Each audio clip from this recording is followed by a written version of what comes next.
Here we have a case with failing blade implants and mini transitional implants. These implants were supporting a denture that was utilized as a fixed prosthesis. The prosthesis was mobile and the patient was suffering from paresthesia.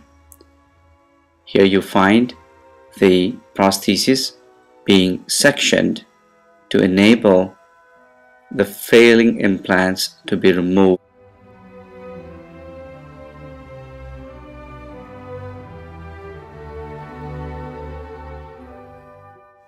It is not advisable to remove a failing prosthesis supported by mobile implants in toto.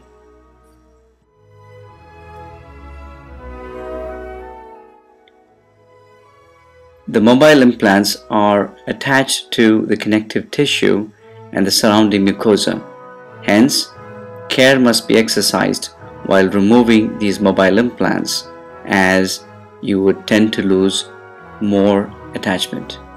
Here you can see the intaglio surface of the failed prosthesis.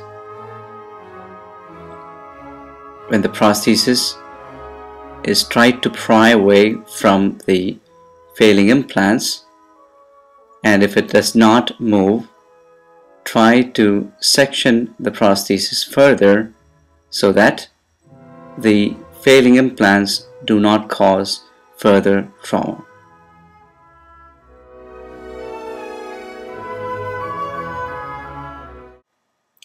The mini implants should be unscrewed carefully rather than pulled, so that the mini implants, which are adhering because of the tenacious connective tissue fibers surrounding the walls of the implant, it would cause tissue trauma by damaging more of the attachment.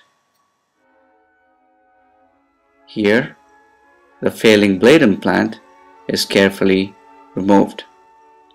A mid-crestal incision alongside the shoulders of the implant is carried out to the depth of the connective tissue attachment.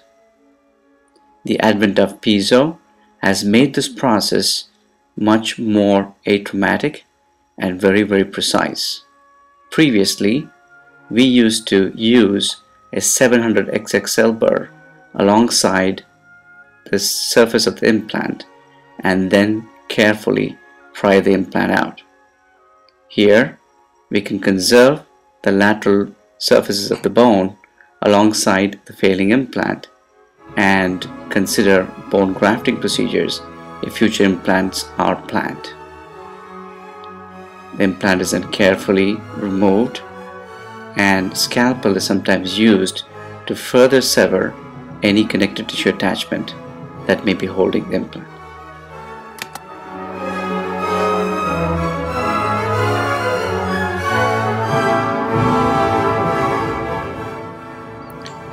The contralateral side is also treated in the same manner. You can see that though the implants are mobile, the mucosa covering the shoulder of the implant is still intact, and sometimes you may even find some bony projections that may tend to cover the shoulder of the implant. Here, the mid-crestal incision is being placed on either side of the head of the implant. Again, care must be exercised to ensure that the incision does not go over the mental foramen. The piezo tip is again used to separate the implant from any bony adherences and connective tissue fibers that may hold the implant in position.